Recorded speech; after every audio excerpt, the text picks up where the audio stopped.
झेंडा सतत भडकत राहणार होय बरोबर आहे. आणि मुस्लिम राष्ट्र उद्ध्वस्त होणार असं सत्य सांगितलंय. हर्षितनाथाची भाकणूक आणि हर्षितनाथाच्या बाळूमाच्या मुखातून पडलेला शब्द खोटा कधी ठरणार नाही. नाही बरं का. आपला बंधू हिंदूसाठी लढा गेल्यात होय. त्या लढ्यामध्ये हर्षितनाथ बाळूमा त्यांच्या पाठीशी राहणार. हा. सर्व त्यांच्या मागण्या एक ना एक दिवस मान्य होणार बरोबर आणि आहे. सरकारला त्यांच्या पुढे झुकावं लागणार. अगदी बरोबर आहे बाळू त्या ठिकाणी. या बाळूमामांच्या आणि हर्षितनाथाच्या चरणावरती मस्तक ठेवून आणि आपण उपोषणाला बसलो आहे त्या ठिकाणाला. हा. ज्या दिवशी आपलं बंधू हिथं बोलत त्याशी आपण असणार आपल्या सोबत. हा. जिथं आपल्या हर्षितनाथाचं बाळूमामाचं ढोल कैताळ भंडारा असेल त्या ठिकाणी हर्षितनाथ बाळूमामा आपल्या बंधूंच्या पाठीशी असणार.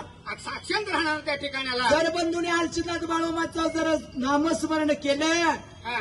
तर 15 दिवस जर आपलं बंधू जर उपाशी राहिलं बिन आणा पाण्या वाचून बिन चहा वाचून तर बाळूमामा एवढा त्यांच्या मनात घुसल की त्यासनी वाटणार नाही मी उपोषणला बसलोय. अगदी बरोबर आहे. एवढं बाळूमाच्या चरणी हर्षितनाथाच्या चरणी अष्टांग नमस्कार करून आपल्या बंधुष्टी वचन देतो आणि पाठिंबा देतो.